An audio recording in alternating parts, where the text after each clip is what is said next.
Hi, and welcome to the Imperfect podcast. My name is Deb Crow, and I will be your host. Join me on this journey as we meet heart-centered leaders from all over the globe.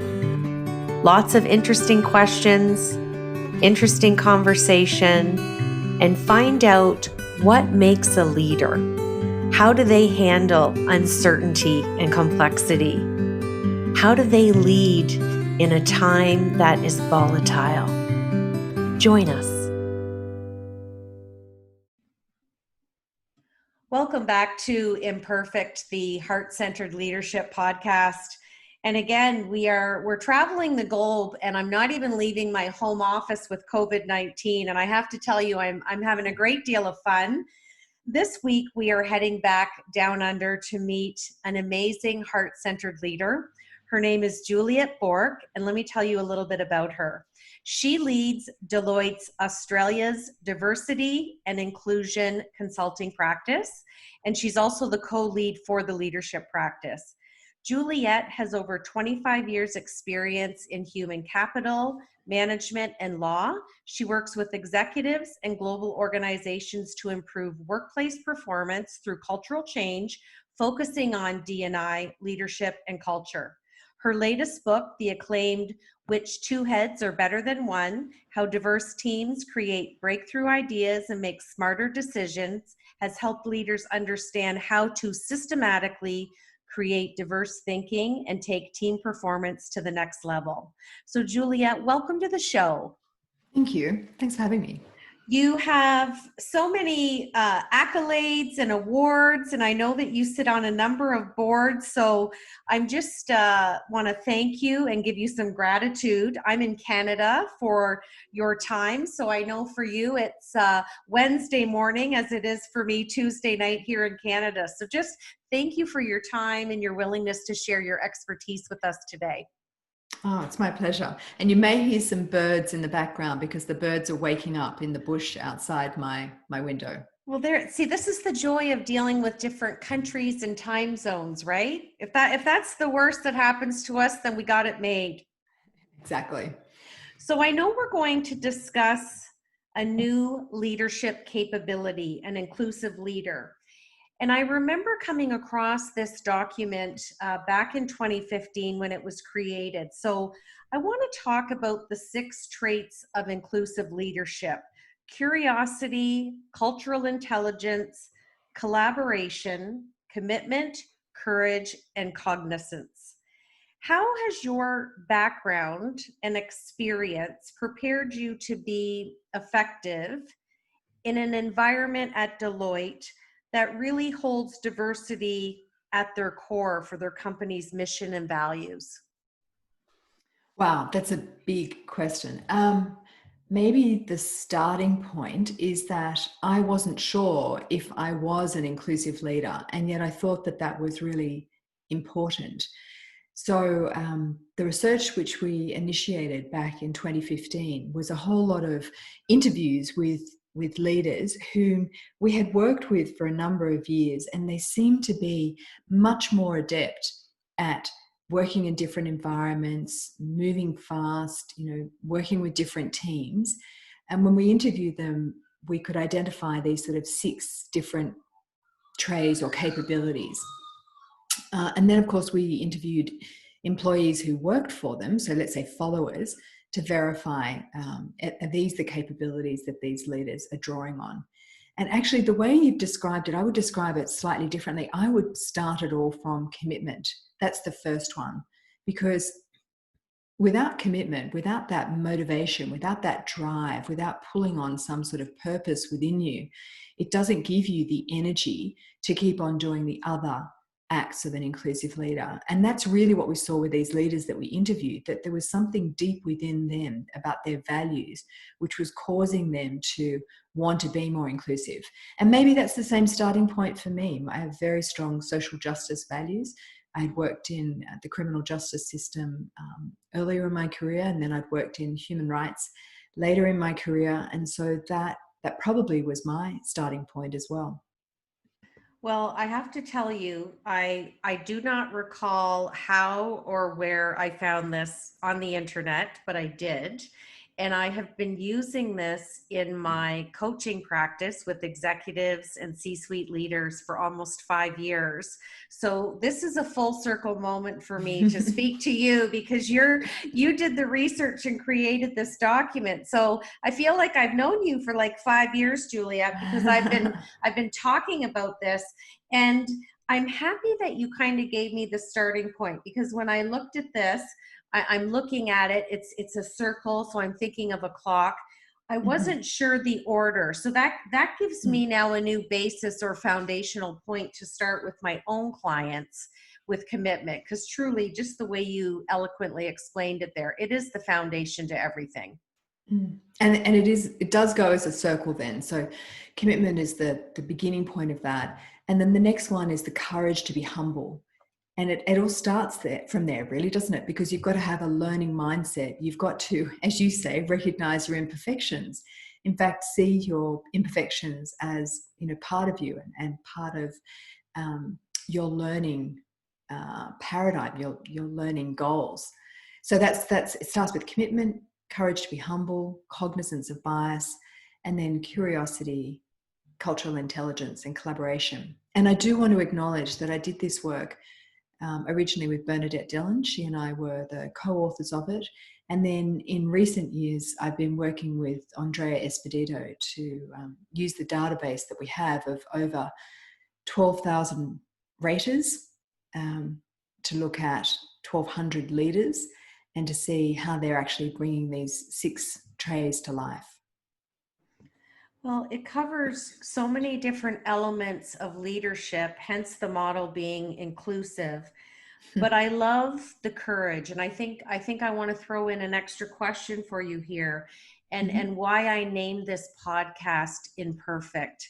Why do you think so many leaders have apprehension or don't want to have the courage to step into openness and vulnerability? Oh, I don't think that has been valued as a behavior or a capability in leaders. I think actually the model of leadership has been one of Teflon, where you exude confidence. I think we can see that in some of the leaders around the world who just have this bravado to them. And it does get people ahead to a degree. So why wouldn't you lean into that kind of behavior? But I think what we've started to see is there's a limitation. As I said, you can only grow so far if you don't recognize your imperfections. But more importantly, I don't know, more importantly, but importantly, you need to show vulnerability if you expect other people to be vulnerable with you, if you want them to take risks, if you want them to open up. So it's a critical part of the kind of leadership. I don't want to say arsenal, that's not that's not the word I'm looking for, but repertoire, that leaders are in fact leaning into vulnerability. But it's a relatively new thing. To say, for example, hey, I don't know enough about racism or sexism or Black Lives Matter or Juneteenth, or pick something, and I should. That is part of being a leader, is leading for everyone, not just leading for a group of people who looks like me. That's an example of the courage to be vulnerable. Well, I love that. And I think it is a core leadership skill. And I think you're right. And I was going to further augment my question, but you just answered it so beautifully, to encompass D&I. It's not a new thing. So it's just so interesting to me that I have shared this with so many people. And now I'm happy to be putting it out to the masses now, so that people can have this whole document that you put out in 2015, because we are thriving in a diverse new world, but we're really not. It's not a new world.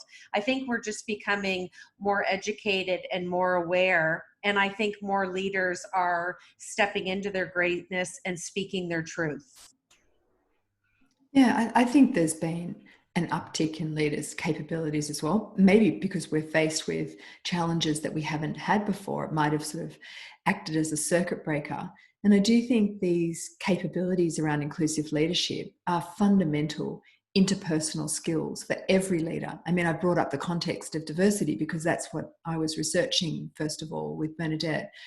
But as I've worked with more and more leaders around the world, I can just see that these are fundamental capabilities to be curious and open with other people, to empower people, to, be conscious of your own biases so that you're actually really listening to people as opposed to just, or listening to different voices rather than just listening to an echo chamber of your own. They're important for everyone. Well, and I guess my curiosity is, since you've developed this, it's 5 years now, 2015 you had mentioned, how do you view the six signature traits in terms of what it's taught you about yourself and your own leadership style? Well, many things, I think. I think starting off with, I think I used to be a very direct leader, very driven, and had a goal and would just sort of march towards that goal. And I've learnt to be a lot more collaborative. I've learnt to give people space to come to their own conclusions about things, and for me to listen more broadly to other points of view.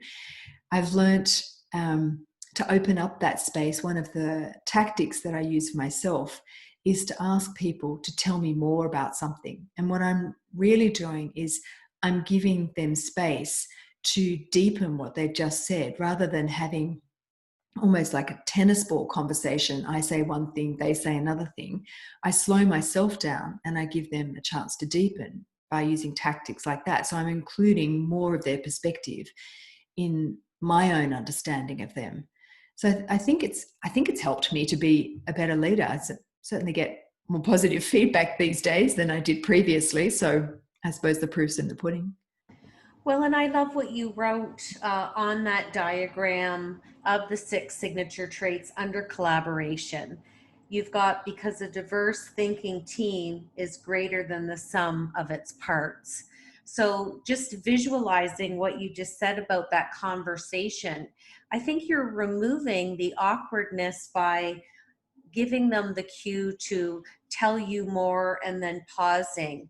And there's so much solace, and silence is powerful in a conversation when you give people time and it's not facilitated or verbalized in an awkward way. So what a nice mnemonic with the tennis game. And as a coach, fellow coach to you, it's one of the best ways to have a conversation is to allow that time and space. Thank you. I need coaching as well, and so I appreciate your comments, and I do appreciate how you're using this this model, the six signature traits, in your coaching as well. I'd love for you to give me feedback on what do you think has been important in your coaching with using this model. Well, I love this. You're my first guest who's asked me a question, so I'm happy to answer that. I have to be completely transparent and authentic with you. My executive team leads that I work with and the C-suite leaders, they love it. And they're like, "Where did you get this?" is the first question. Because like you, I think it's important as a coach, whether we're working with a team lead, an executive, the C-suite leader, or even a group within a department, I think it's important that we continue being lifelong learners and adding Mm. tools into our toolkit or our arsenal, because much like you, Juliet, I've worked in many different sectors, and you can't have that cookie cutter approach or that tennis game conversation. You have to have leverage to know what tools you need to pull into your practice, because, human capital, people, behavior, it's all different, right? Mm. So my copy was getting so dog-eared, I had to laminate it, and it sits on my desk. So even if I happen to spill something on it now, I can easily wipe it off.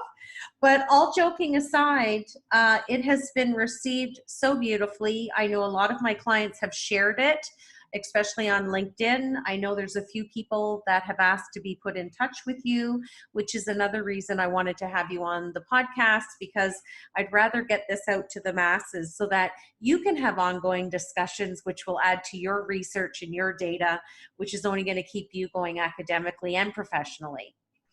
Oh, thank you. I'm pleased, and I definitely keep learning with this tool, and the more we have people using it, so we do 360 assessments with people, and therefore we capture lots of data around them. And there's a couple of things that I've learned about it. Can I share them with you? Oh, absolutely. Please do. I think one of them, and Andrea and I have written two HBR articles about this. The first thing that we learned is only a third of people are able to accurately assess whether others perceive them as an inclusive leader. And I suppose that's what I was wondering myself as well. How do other people perceive me? And, therefore, I'm going to sit into that category of either one of three getting it right, or one of three overestimating my capability, or one of three underestimating my capability. And underestimating isn't any good either, because it means that people aren't on the front foot. They don't see themselves as role models. So they don't really try and lead other people in that direction. The other article that we wrote, which was published in March of this year, found that, and we were constantly asked, of these six, which is the most important? And the answer is, it depends on who's asking. If it's the leader who's asking, then the most important trait is, as I said before, commitment, because it all starts from motivation. You have to really have this drive to stay being inclusive, because being inclusive is harder than just having a narrow group of voices around you. But the second thing that we found there was that if it was from the rater's perspective, what are raters? What are others who are looking at you? What is the most important trait? Well, actually, it's a cluster of three. And the first one is they're looking at your consciousness of your biases. Do you really understand your habits and your behaviors? And do you do that with the courage to be humble, to say, hey, I make mistakes and I don't want to make them, so help me not do that. And then the third factor was perspective taking and empathy. Do you try and see the world from someone else's point of view? So what others are looking at when they're looking at you, just to sort of summarize that, are you conscious of your biases, and do you come at that consciousness with a level of humility and a level of empathy for other people? So you're wanting to improve that. But if you're asking yourself that question, what's the most important trait? If you're a leader, it starts with commitment. I mean, they're all important, but in terms of rank order, those ones come slightly ahead. Well, and the Raiders ones are interesting because they're core leadership skills to be a heart-centered leader. So that's really, really interesting. What imperfections do you feel have brought you to where you are now in your leadership style? I think my imperfection, and I've probably still got it to a degree, but it was to be right. I mean, I started life as a criminal lawyer, and therefore, I was a DA, a district attorney. I mean, you want to be right? You want to make sure that you are, presenting the evidence that is correct. So I had this strong drive to make sure that everything was evidence-based and that I was right. And I think I've still got a drive to do things that are evidence-based, but I'm probably now a bit looser in the sense that there are many rights. There are many ways of doing things. It doesn't just have to be my way. And I think that goes back to that book that I wrote around diversity of thinking. I identified there were sort of 6 different ways that people approach problem solving, and mine, an evidence-based way, was just one of them. People could be much more people-oriented or risk-oriented or process-oriented, and they were all equally important. So my imperfection to, solve problems in one particular way has meant in the end, because I've coupled that with inclusive leadership, that I'm much more open to other people's points of view. And I have this thing for myself, I would call it the scratch test or the itchy test, which is when I find someone else is getting under my skin, I actually lean in harder to that person because I realize I need them more. People who are similar to me, they don't get under my skin. And so, I'm probably already to a degree have their perspective in my mind, but people who are very different to me, sometimes that can feel annoying. And I've realized, that's a sign for me. I need to lean in. Hopefully I've answered that with enough authenticity and transparency, but I think I was too goal driven at the beginning and too much certain of the importance of my own way of doing things. Well, I'm thrilled that you said it, because I'm sure if you and I sat and talked about the number of people we've worked with in coaching and with organizations as a whole, I always come across this repetitively. And I always talk about the dimension of thought and being that systematic thinker. So my question to my clients is always, if you're right all the time, what space does it leave for me? And they're like, well, when you put it that way. So it's like you said before, it's asking the right questions so that you can frame it, so there can be kind of a self audit of behavior. And I love it that you're so self aware now that you lean in. It's almost like a sensory disruption for you now, right? Yeah, totally. I love that. So my last question for you is, what's next for Juliet? What is your next professional goal, or do you have continued academic goals? What's next for you? Well, I'm leaving Deloitte on 30 September, and I'm going to concentrate on finishing my PhD. So I've been doing my PhD. This is my third year, and I've been doing it part-time, and I'm going to finish it this year. I'm looking at interpersonal inclusion. So what are the behaviours between co-workers that make others feel included? So less about leadership, but more at a peer level. And that's been fascinating. Well, I'll be excited to maintain contact and following you on your journey. So congratulations. That'll be quite Thank an you. accomplishment to be finished. And I'm sure you'll be glad to be finished. So what a wonderful goal. So 2020 is going to be good for you. You're getting stuff done. I'm getting stuff done. Yep. So I'm obviously still goal driven. Well, but I mean, I think we all need to be and foster that number one trait of an inclusive leader, and we have to be committed to ourselves as well, right? True. That's true. And I think that's part of it, right? Committing yourself to being a better leader than you were yesterday. And I think that never stops. No matter how senior you are in your organization, you can always improve. And I think these capabilities that we've been talking about are learned capabilities. I don't think anyone's born with them. Even the ones around curiosity that I spoke to people about, they could learn how to be more curious, or curious in a different way. No, I fully agree with you. Well, I like to end the podcast with what I call the Fab Four. And these are just four fun questions, and whatever answers are sitting on the top of your mind. So here's my first one. If I were to speak to your friends and your family and ask them to describe Juliet in one word, what word would they give me? Oh, isn't that hard? Um, Maybe kind.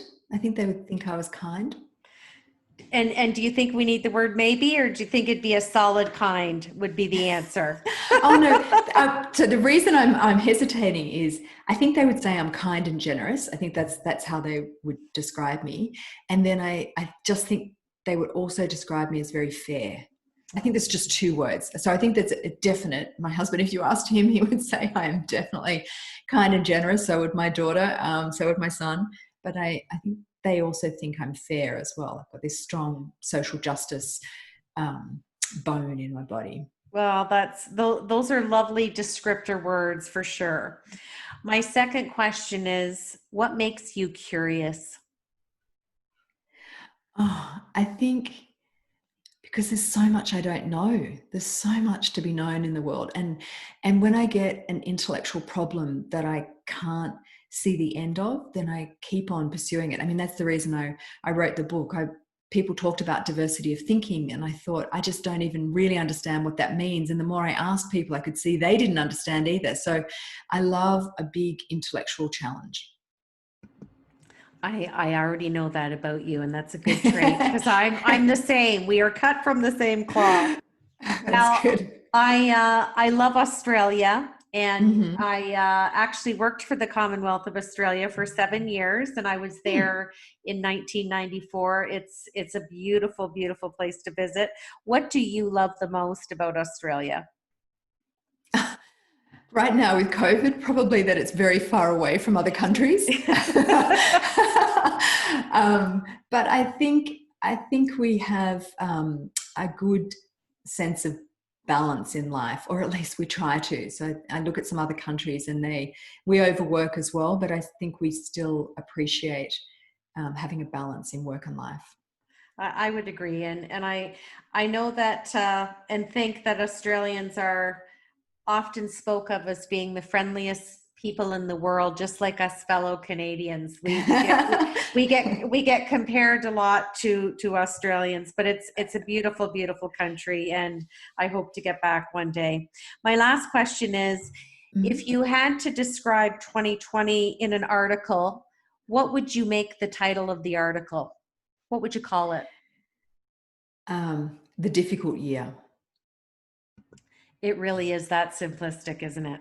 Mm, it's yeah. it's it's been a difficult year, and we're more than halfway. So I cannot tell you how delighted I am to have virtually met you and speak with you and share your expertise. And just know every time you get a sensation that someone's thinking about you, it's probably me giving your inclusive leader document to yet another executive around the world. So thank you for sharing Thank your you. time and expertise. No, and thank you, Deb. Thank you for the work that you're doing. I love this idea of the podcast, and I love your ideas around accidental leadership. So kudos to you too. Right back Well, at you. we will keep in touch. And I like to end my podcast with my 5 favorite, I just call them things. I think it's a way of living. Follow your heart, have passion, do your best, know your truth, and always be in love with the journey. This is Deb Crow. Thanks for joining me once again on Imperfect, the Heart Centered Leadership Podcast.